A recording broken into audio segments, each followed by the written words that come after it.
पुण्यात्माओं, जब तक हम परम पिता कबीर परमेश्वर की शरण में नहीं आवांगे, ना तो हम ऋषि बन सकते, ना हम संत भगत कवा सकते, क्योंकि 1 मिनट में ना जानियो के बिजली करवा दे और के करवा दे। तो जैसे भगवान शंकर जी ने यही समाधान ढूंढा कि पार्वती ने मेरे को धोखा दिया और मैं पार्वती पर अटूट विश्वास करता था कि मेरी प्रियतम है और मेरे साथ कभी भी झूठ नहीं बोलेगी, मेरे साथ कोई भी छल नहीं करेगी। इसने भी छल कर दिया, इसलिए उसने सोचा कि मैं अपने काम वासना को नष्ट कर दूं। 88,000 वर्ष तक उसने विषय वासना को नष्ट करने के उद्देश्य से तप किया, साधना की समाधि लगाई और उसने मान लिया कि तेरा जो है वासना खत्म होगी। अब वो खूब घूमता फिरता है, मस्त हो गया कि अब तेरे ऊपर कोई असर नहीं होना, ना विषय वासना प्रभावित होगी, ना स्त्री की आवश्यकता पड़ेगी, शादी करवाऊंगा को नहीं। तो कुछ दिनों के बाद काल ने तो ये है, इसके हाथ में रिमोट है, वो चाहता है अगर ये सभी ऐसे रहने लग गए तो तेरे लिए खाने के लिए संतान उत्पत्ति कैसे होगी। उसने भगवान शंकर के मन में प्रेरणा कर दी कि मैंने सुना है कि जब सागर मंथन हुआ था तो देव राक्षसों ने अमृत का कलश ले लिया था और भगवान विष्णु जी ने एक सुंदर स्त्री का रूप बना करके उनसे वो कलश और उनको शराब दे दी थी और कलश छीन लाए थे। तो उस समय भगवान कितने सुंदर लग रहे होंगे स्त्री के रूप में। भगवान का वो रूप मैं नहीं देख सका क्योंकि मैंने, शंकर भगवान कह रहे हैं कि मैंने उस समय विष पान कर लिया था और उसके गंगेड़े में, उसके नशे में मैं देख नहीं सका। इस उद्देश्य से देख काल कैसे चाल से चलता है और पहुंच गया श्री विष्णु जी के पास। विष्णु जी से प्रार्थना की कि मुझे आप अपना वो रूप दिखाओ, मैं देख नहीं सका था। विष्णु जी ने बहुत मना किया पर नहीं माने। तो भगवान ने, श्री विष्णु ने फिर वो एक सुंदर लड़की का रूप बनाया। तो वो भगवान शिव जी के अंदर वो दोष नो के नो फिर व्यापक हो गए और उस लड़की को प्राप्त करने के लिए उसके पीछे पीछे जंगल में सपीटता चल पड़ा और वहां हाथ पकड़ लिया। हाथ पकड़ते ही भगवान विष्णु अपने उसी रूप में आ गए, तब शर्मिंदा हुए। तो यहाँ परमात्मा कहते हैं यहाँ काल सबको नाच नचा रहा है, यहाँ के भगवानों की भी यह दुर्गति है। तो आप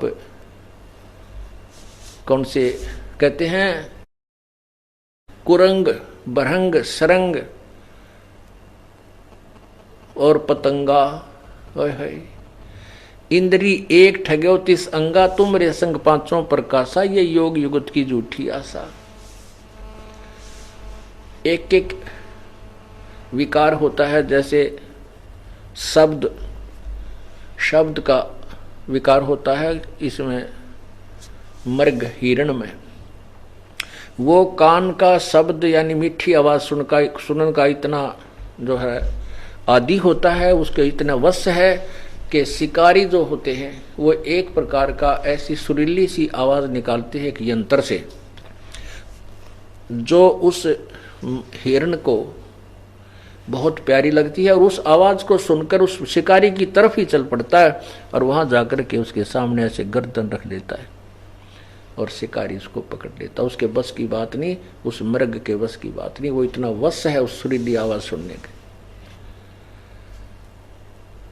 फिर हाथी जो होता है वो, उसमें विषय वासना बहुत होती है।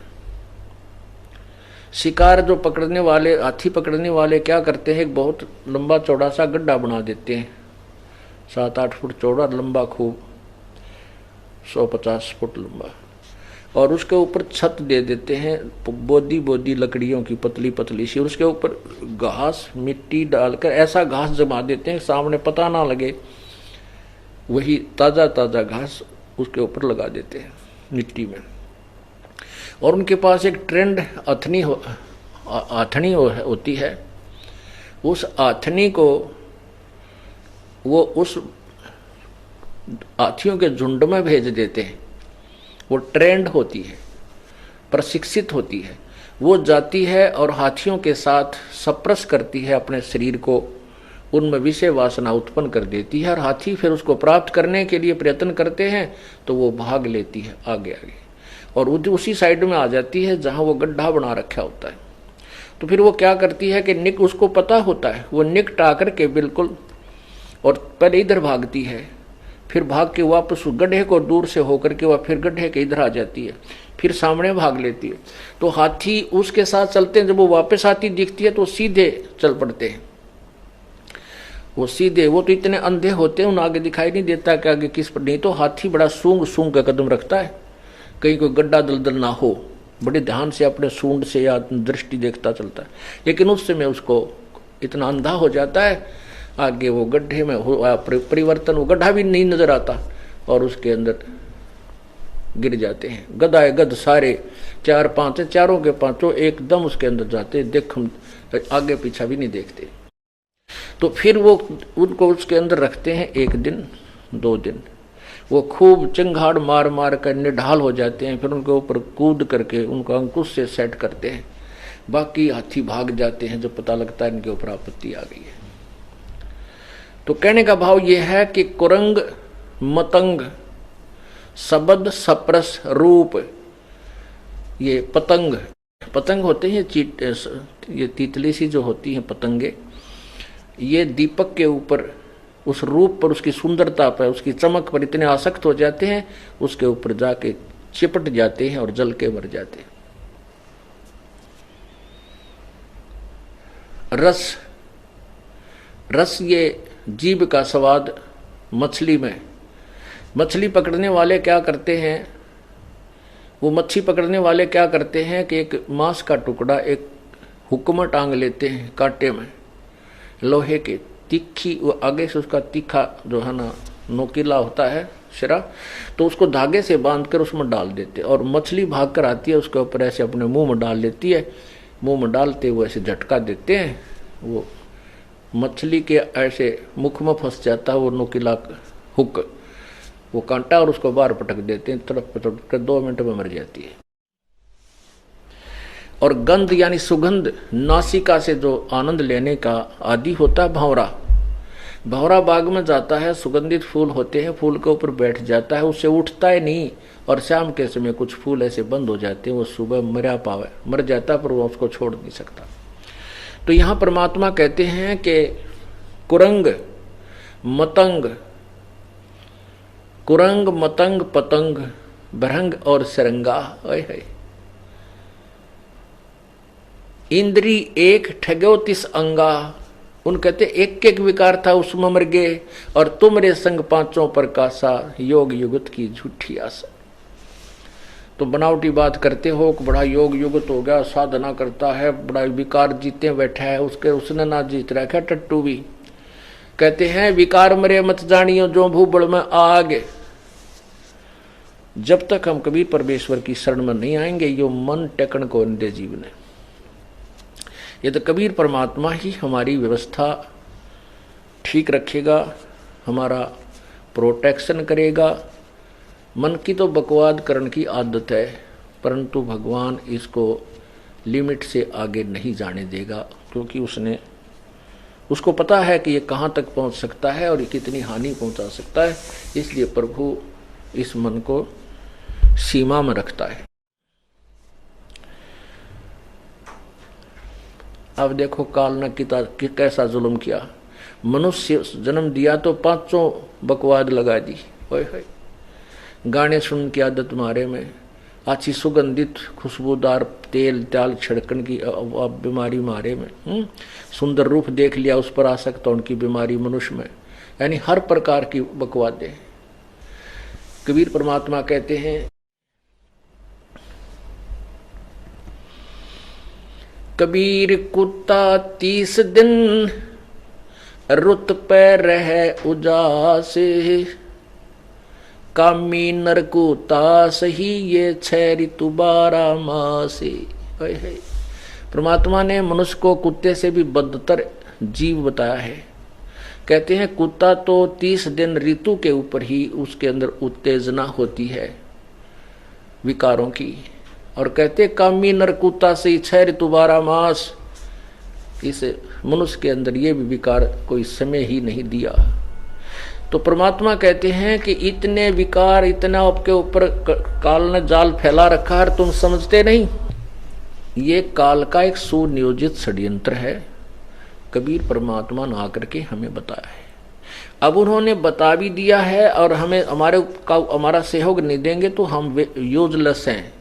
जिससे ज्ञान भी हो जाए हम कुछ नहीं कर सकते, ना किसी विकार को कंट्रोल कर सकते जब तक परमात्मा की मदद, उसका अंकुश इस मन के ऊपर नहीं रहेगा। अंकुश रहेगा, उसकी मर्यादा में रहेंगे, इस नाम का जाप करेंगे, सुबह शाम दोपहर की सब अपनी क्रियाएं करेंगे और नेक नीति से रहेंगे तो परमात्मा इस काल के जाल से हमें बचाएगा। तो क्या बताते हैं भाई, साच कहूं तो जग ना माने, या झूठ कही ना जाई हो। साच कहूं तो जग ना माने, या झूठ कही ना जाई हो। ब्रह्मा विष्णु ये शिव जी दुखिया, जिन ये राह चलाई हो, जिन ये राह चलाई हो। अब ब्रह्मा दुखी, विष्णु दुखी, शिव जी दुखी। अब भगवान विष्णु के अवतार श्री राम और कृष्ण आए थे, उनका जीवन देख लो, जो एक दिन भी सुख का सांस उनको लिया उन्होंने प्राप्त किया हो तो। भगवान श्री रामचंद्र जी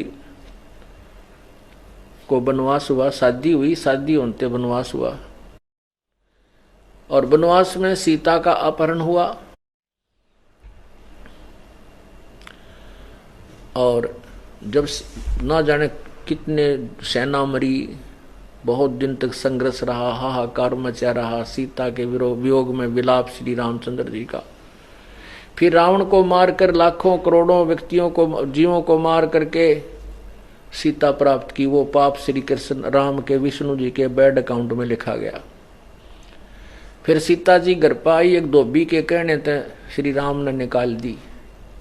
अंतिम श्वास तक सीता कहीं, राम कहीं।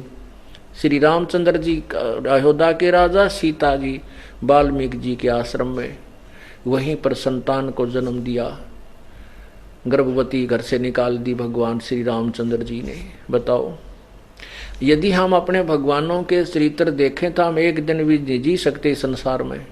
एक गर्भवती स्त्री को एक नालायक आदमी के कहने तक घर से निकाल देना है, कौन सी समझदारी बताओ। और खुद भगवान अपनी परीक्षा लेकर लाए थे कि सीता को मैं जब साथ लेकर चलूंगा, मैं जनता की जो है ना बोली तान्य को, व्यंग को सहन नहीं कर सकता, मैं तब लेकर साथ चलूंगा, ये परीक्षा में सफल होगी। परीक्षा में सफल कैसे करना चाहा कि अग्नि में सीता को बैठाया जाएगा, नहीं जली तो ये निष्कलंक है। बता क्या उद्देश्य था भगवान का? ये उद्देश्य था कि इसने मार दूं, मर जा, जल के खत्म हो जा, नहीं तो लोग तुझे जीने नहीं देंगे। लेकिन वो नहीं मरी क्योंकि वो निष्कलंक थी। अब नहीं मरी तो वहां आकर के पक्का सबको ये हो गया कि बड़ी सीता जी सती है, इनमें कोई इसने रावण से कोई संपर्क नहीं किया, इसलिए अग्नि ने इसको जलाया नहीं। भगवान भी प्रसन्न हुए और घर आकर के एक दो वर्ष के बाद किसी व्यक्ति ने कह दिया अपनी पत्नी को, घर से एक धोबी की पत्नी एक दो दिन घर से बाहर रहेगी, लड़ाई झगड़ा हो गया, वह रूठ कर चली गई कि अपने रिश्तेदारों के, फिर वापस आ गई। वो उसको कूट रहा रात्रि में कि निकल जा घर से, मैं राजा दशरथ का लड़का जो ना रामचंद्र की नहीं हूं कि जो 12 वर्ष तक रावण के पास रही, सीता को स्वीकार कर लिया। मैं तुझे नहीं अपने घर में रहने दूंगा, तू उल्टा है, तू बता रात को कहाँ रही, 2 रात। वो कह रही मैं अपनी रिश्तेदारी में गई थी, वहां पता कर लो। तो रामचंद्र जी गुप्त भेष बना करके अपने अयोध्या में नगरी में घूम रहे थे। उन्होंने ये वार्ता सुन ली और अगले दिन अपनी पत्नी को उस धोबी की वार्ता सुनकर निकाल दिया घर से। बताया क्या बात हुई भाई। और फिर क्या हुआ कि अंतिम सांस तक सीता कहीं और वो कहीं, दोनों का मिलन नहीं हुआ। तो जिस व्यक्ति का परिवार कहीं पर हो और स्वयं चाहे वो सारी पृथ्वी का राजा बन जाए, उसको एक पल भी चैन नहीं, वो सुखी नहीं। फिर श्री कृष्ण जी का जीवन देखो, जेल में जन्म हुआ, मामा शत्रु हो गया, कभी जरासिंह मारने जा रहा है, कभी कोई, कभी पूतना, कभी केसी राक्षस, कभी चाणोर, और कभी काल्यावन चढ़ाई कर रहा है। मथुरा भी छोड़ करके भगवान समुद्र में पहुंच गए। मथुरा से कई हजारों किलोमीटर दूर, कि यहाँ ना कोई आवेगा ना कोई हमसे झगड़ा करेगा। द्वारिका का अर्थ होता एक द्वार वाली नगरी। उस समुद्र के टापू पर जाकर के शेष जीवन वहां जिया, और वहां पर भी अंत में क्या हुआ कि दुर्वासा के श्राप से पूरा यादव कुल नाश हो गया। श्री कृष्ण जी के भी पैर में तीर मारा, जहर से बुझा हुआ। किसने? एक जब रामचंद्र के रूप में विष्णु जी अवतरित थे, उन्होंने सुग्रीव के भाई बाली को मारा था धोखा देकर, एक वृक्ष की ओट लेकर के।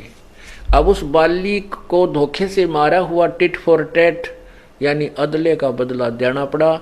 वही बाली वाली आत्मा तो शिकारी बना, और वो रामचंद्र वाली आत्मा श्री कृष्ण था। उस बाली ने उसके पांव में तीर मारा, उस शिकारी ने, और भगवान श्री कृष्ण की हत्या हुई, मृत्यु हुई। तो परमात्मा कहते हैं, मैं साच कहूं तो जग ना माने, कि ब्रह्मा विष्णु महेश अमर नहीं है। ब्रह्मा विष्णु महेश ये यहाँ के जो ना आपको मोक्ष नहीं दे सकते, ये पूर्ण शक्ति नहीं है। कहते ये कहूं तो यू जग सिर फोड़े, और झूठ में कह नहीं सकता। साच कहूं तो जग ना माने, झूठ कही ना जाई हो। ये ब्रह्मा विष्णु शिव जी दुखिया, जिन ये राह चलाई हो, जिन ये राह चलाई हो।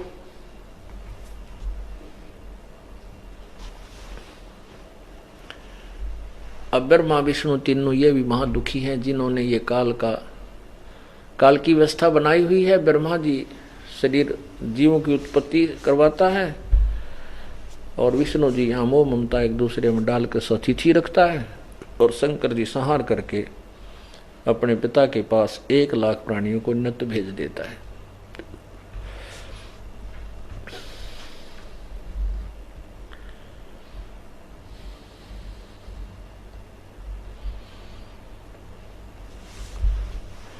तो परमात्मा कहते हैं कि इसको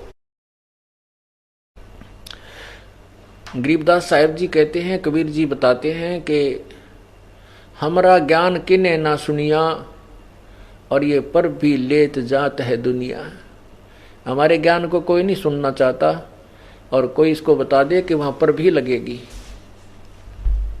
और वहां पहुंच जाता है उस जोड़ में स्नान करने के लिए, तालाब में नहाने के लिए, और हमारी बात पर विश्वास नहीं करता हम जो ज्ञान बताते हैं। इसलिए कहते हैं, संसारी दी गल्ला चिन्ह, नहीं बूझे शब्द जो गहरे नू। ये गहरे ज्ञान को नहीं सुनता। ये जो वचन हम बोलते हैं, शब्द हम बोलते हैं, गहरा अच्छी तत्व ज्ञान सुनाते हैं, इसको नहीं सुनता, और संसारिक लोगों की बातों को तुरंत मान लेता है। मुर्दों से ती प्रीत लगावे, न जाने सतगुरु मेरे नू। जैसे क्या पूजाएं देखी हमने, कोई कहता है हम बाबा हरिदास जी की पूजा करते हैं, कोई कहते हैं हम बाबा गरीबदास की पूजा करते हैं, कोई किसी खेड़े वाले बाबा की, कोई गांव में जोड़ वाले बाबा की, कोई किसी की पूजा करते हैं, जबकि वहां कोई बाबा नहीं, वो तो जा चुके महापुरुष। उनकी जब कोई संत किसी गांव नगर में रहता था, किसी तालाब पर या कहीं पर भी, तो वो उस समय कुछ भक्ति युक्त था, कुछ पूर्व जन्म की भक्ति थी, कुछ वर्तमान में तप ताप करके सिद्धियां प्राप्त कर लेते हैं। उसके आधार पर वो किसी गांव में 2-4 व्यक्तियों को अपनी जेब से लाभ दे देता है, और वो फिर मृत्यु को प्राप्त हो जाता है, फिर उसके अनुयायी बन जाते हैं। उसकी मृत्यु के उपरांत वहाँ उनके शरीर का अंतिम संस्कार करके वहाँ एक यादगार बना देते हैं, और फिर उस यादगार, उस मणि को फिर प्रणाम करने लग जाते हैं। उसी पर दूध चढ़ावे, उसी पर सब कुछ पूजा चढ़ावे, उस पर सारा कुछ उसी की पूजा करने लग जाते। अब परमात्मा कहते हैं कि मुर्दों से ती प्रीत लगावें, वो मर चुके हैं, उन मरे हुओं से मांग करते हैं, और ना जाने सतगुरु मेरे नु। अब जो वर्तमान में संत सतगुरु पूर्ण संत है तत्वदर्शी, उस जीवित सतगुरु से बात नहीं करते। पुण्यात्माओं जो हम पूजाएं करते थे, ईब हंसी आवा, शर्म सी आवा, में क्या पूजा करते थे। जैसे हम बाबा श्याम जी की पूजा करते थे, और एक यहाँ पर दोरड गांव है जुलाने के पास, उस दोरड गांव में हमारी पूजा थी, और हम जाने लगे उस समय। अब तो वहाँ कुछ बड़ा बना दिया वो मंदिर, क्यों जनसंख्या बढ़ती जा रही है, परंपरागत वहाँ डले ढोंड बहुत गणे जाते हैं। तो उस समय क्या था, जब ये दास जाया करता था, चौथी पांचवी छठी में पढ़ते थे, तो वहाँ क्या था कि एक 1.5 2 फुट की तो 4 दीवारी थी, और वो मेरे ख्याल में 300 फुट का एक प्लॉट था जोड़ के ऊपर, और उसके बीच में एक मेरे ख्याल में 4 फुट ऊंचा, मतलब टोटली उसकी ऊपरली टॉप भी 5 फुट की होगी गणित गणी, और नीचे उसमें इतना था कि 2.5 फुट की अंदर सा गुम्बद सा, और उसका 2-1 फुट का गेट, ना उसका दरवाजा। और वहां जाते थे, कोई गुड़ चढ़ा देता, कोई दाने डाल देता, एक जोत ले जाते आली सूखी करके वह ला देते कि तो लाते लाते वह बुझ लेती। एक बार हमारे साथ क्या हुआ कि हम धोखा लग गया, 2 द्वादश बना दी, द्वादशी की पूजा थी, और हमने वो पूजा करके फिर स्कूल में आना था, तो जल्दी चले गए तो वहां कोई नहीं, और हम पहुंचे उस देवता के द्वार पे, उसमें कुत्ता बैठा, पहले उन्हें घर्र देकर हमारी तरफ, हम डर गए, उल्टे हो गए, फिर वो हमारे डर है, वो निकल के भाग गया, हम उड़ा पूजा करके आएंगे, और तेरा गजब हुई, उसका वहां बैठा कुत्ता देवता। तो ऐसी पूजाएं हम करते थे।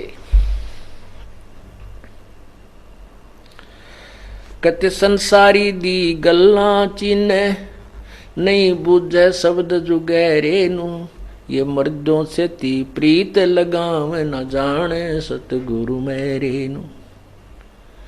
अब जैसे किसी गांव में कोई वैद्य रहता हो, डॉक्टर, और अच्छा वैद्य है, दवाई देता है, रोग नाश कर देता है, सुप्रसिद्ध हो गया, और फिर उसकी मृत्यु हो जाती है। मृत्यु को उपरांत उसका अंतिम संस्कार करके वहां कोई यादगार बना दी जाए, और फिर वो रोगी वहां जाएं और उस डॉक्टर से अर्ज करें, उस मरे हुए उस मंडी का ऊपर, कि मेरा रोग काट दो, मेरी बीमारी दूर कर दो। क्या वो मरा हुआ वैद्य दवाई बता देगा? कभी नहीं। वैसा ही वैद्य ढूंढना पड़ेगा जो जीवित हो और सब रोग के लक्षण देखकर बताओ और आपको दवाई देकर आपको स्वस्थ कर सके। ऐसे ही जो संत चले गए, जितने भी सतर के उनके पास कोई शक्ति भक्ति थी वो तो चले गए, वहां है ही नहीं। वैसे ही संत यानी कोई संत ढूंढना होगा जो आपके इस जन्म मरण के रोग को नष्ट कर सके। और हमारे सबसे ज्यादा रोग इस जन्म मृत्यु का ही है।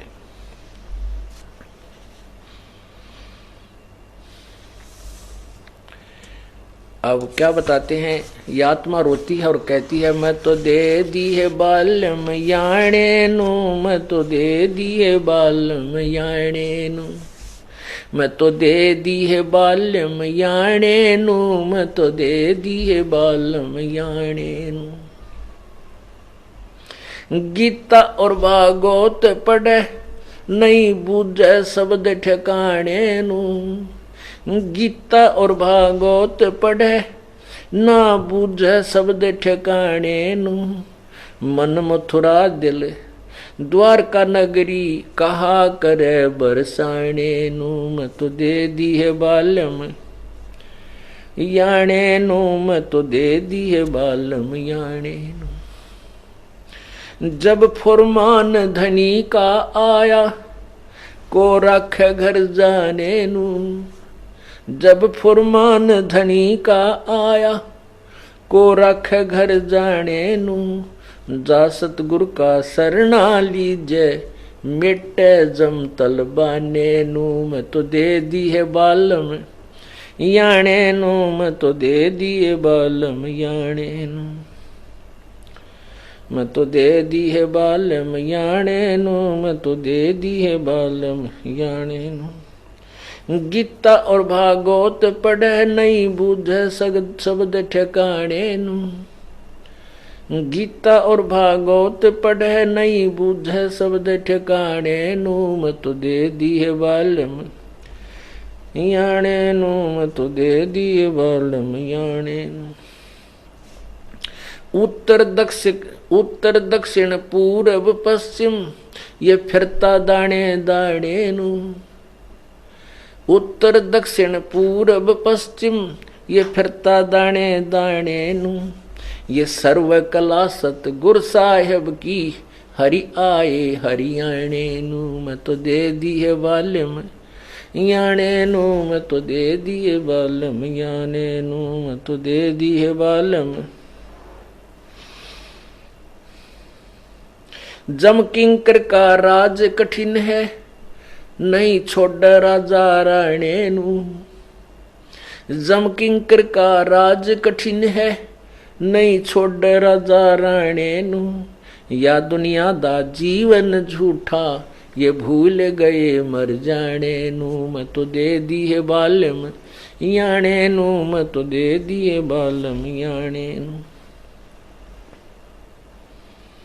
शील संतोष विवेक विचारो, ये दूर करो जुल्माने नू, शील संतोष विवेक विचारो, दूर करो जुल्माने नू। ज्ञान दरा से ध्यान की तुरिया, कोई जाने पान रिसाने नू, मैं तो दे दी है बालम याणे नू, मैं तो दे दी है बालम याणे नू, मैं तो दे दी है बालम याणे नू। मैं तो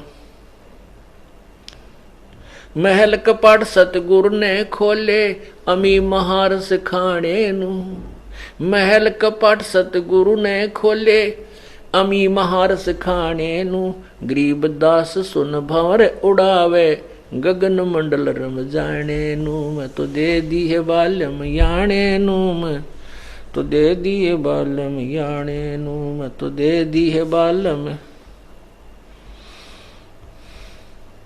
महल कपाट सतगुरु ने खोले, अमी महार सिखाने नू, महल कपाट सतगुरु ने खोले, अमी महार सिखाने नू। गरीब दास सुन भंवर उड़ावे, गरीब दास सुन भंवर उड़ावे, गगन मंडल रम जाने नू, मैं तो दे दी है बालम याणे नू, मैं तो दे दी है बालम याणे नू।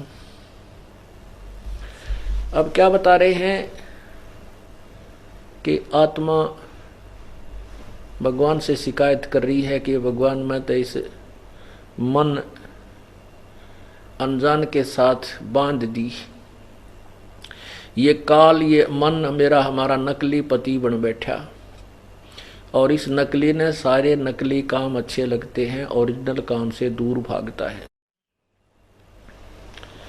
तो क्या बताते हैं, गीता और भागवत पढ़े ना बूझे शब्द ठिकाने नू। होय होय, कहते गीता भी पढ़ते हैं, ये भागवत पुराण भी पढ़ते हैं, भागवत देवी पुराण भी पढ़ रहे हैं, लेकिन ना बुद्ध शब्द ठिकाने नू।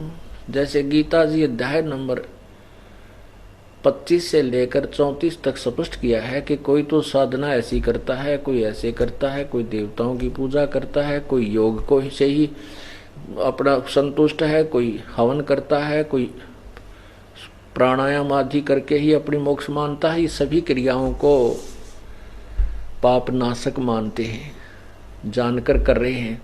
लेकिन परमात्मा के द्वारा गीता जी अध्याय नंबर 4 के श्लोक 32 में स्पष्ट किया है कि उस परमात्मा ने जो अपने मुख्य पूर्ण परमात्मा ने, सच्चिदानंद परमात्मा ने अपने मुख कमल से जो अपना मुख्य ज्ञान यानी तत्व ज्ञान में जो वर्णन किया है उसमें बहुत विस्तार से दिया है कि ये ना करने की, ये इनसे कोई लाभ नहीं होने का।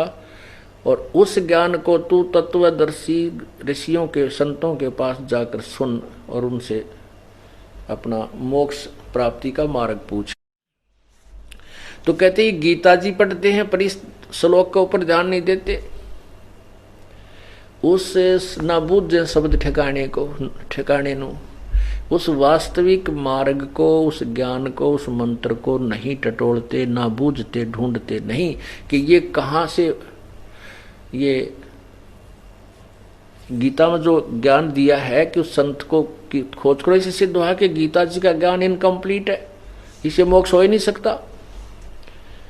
और फिर भी इसी के ऊपर चिपके रहे हम।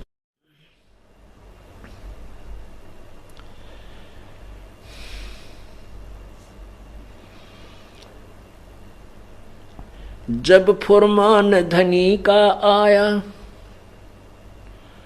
को रखे घर जाने नू। कहते हैं जब यहाँ के भगवान काल का, धर्मराज का जब आपको बुलाने का सम्मान होगा, कोई नहीं रोक सकता। आपको नहीं रोक सकते, कोई नहीं रोक सकता, चाहे तुम ब्रह्मा की पूजा कर, चाहे विष्णु की, चाहे शिव जी की। एक बार बताते हैं कि एक ऋषि को किसी भविष्य वक्ता ने बता दिया कि आपकी आयु 5 दिन शेष है। उसको चिंता बन गई। वो गया इंद्र के पास। इंद्र से कहा कि, और साथ में उसने इंद्र के पास गया और उससे प्रार्थना की कि हे देवराज, मेरी 5 दिन की आयु शेष है और मैं चाहता हूं कि मुझे कुछ आयु और मिले ताकि मैं भक्ति कर सकूं, और मेरा कोई उद्देश्य नहीं है। तो इंद्र ने कहा भी बात तो तेरी सच है, पर इसके विषय में मैं तो कुछ नहीं कर सकता। चलो ब्रह्मा जी के पास चलते हैं क्योंकि वे हमारे सृष्टिकर्ता हैं, लेकिन इतना ज्ञान है। तो वो दोनों जने, इंद्र भी और वो ऋषि भी, ब्रह्मा जी के पास गया, सारी कथा सुनाई। ब्रह्मा जी बोले भाई उद्देश्य तो संत का बिल्कुल ठीक है, ऋषि का, ये कोई स्वार्थवश तो एक्सटेंशन मांगता नहीं, बस अपने भक्ति के लिए मांग रहा है, पर मेरे पास इसका कोई समाधान नहीं। विष्णु जी के पास चलते हैं। अब विष्णु जी के पास गए। विष्णु जी कहते हैं ये विष्णु जी पालन करता है हमारे, वही व्यवस्था कर सकते हैं। विष्णु जी को भी ये कथा सुनाई तो विष्णु जी ने कहा भी बात तो महात्मा की बिल्कुल ठीक है, ऋषि जी की बात तो बिल्कुल ठीक है, स्वार्थवश तो कुछ डिमांड कर नहीं रहा भाई, पर मेरे बस की बात नहीं है। ये तो भगवान शंकर यहाँ का संहार करता है, वो क्षमा कर सकते हैं, उनके पास चलो। भगवान शंकर के पास गए, शंकर जी से प्रार्थना की। अब शंकर जी ने भी सुनी सारी कथा, वो भी सहमत हो गए कि बात तो ठीक है, क्योंकि ऋषि जो है अपने स्वार्थवश से नहीं एक्सटेंशन चाह रहा, जीवन की वायु वृद्धि नहीं चाह रहा है, तो केवल परमार्थ के लिए चाह रहा था, इसमें कोई दोष भी नहीं। परंतु मैं कुछ नहीं कर सकता, मैं तो उसी को मारता हूं जो ऊपर से आदेश आता है। कहां से? धर्मराज से। तो वो तीनों सभी कहने लगे चलो धर्मराज के पास चलते हैं। अब ब्रह्मा जी, विष्णु जी, शिव जी, इंद्र और वो ऋषि, वो पांचों के पांचों उस धर्मराज के दरबार में गए और धर्मराज से जाकर कहा कि धर्मराज आप इस ऋषि का जीवन एक्सटेंड कर दो, इसकी आयु बढ़ा दो। वो तीनों देवता कहने लगे, ब्रह्मा विष्णु महेश। अब धर्मराज ने देखा, वो अपना उठाकर उसकी आत्मा का जो नंबर है उस कोड वर्ड से वो देखा कि इसकी कितनी आयु है। वो उस दिन 5वां दिन था, जो उसकी मृत्यु होनी थी वो दिन था, और उसमें लिखा हुआ था कि इसकी मृत्यु धर्मराज के दरबार में हो और ब्रह्मा विष्णु महेश और इंद्र इसके साथ हों। उस धर्मराज ने तो मौका मिल गया, देख बनाया बनाया मार पा गया। वो उसी टाइम में मर गया, तो मारना ही था, समय अंत था उसका, वो मार दिया, मर गया। अब विष्णु जी ने सुदर्शन चक्र पहना लिया और शंकर जी ने त्रिशूल काट लिया। कहने लगा तूने हमारी आय की जो है ना इज्जत नहीं रखी, इतना भी समय नहीं दिया कि हम आपसे प्रार्थना ही कर रहे थे, इतने में तूने इसको मार डाला। धर्मराज बोला, देवताओं मेरी बात सुनो, ये भगवान की बई है, मेरे तरफ का लेख नहीं, इसमें ऑटोमेटिक सबका लिखा जाता है, मैं उसी के अनुसार मन तो चिंता हो रही थी कि तुम पांचवा ने क्यों कर इकट्ठा करो, मेरे दरबार में तुम आप पाएंगे भलाओ तुम्हारा।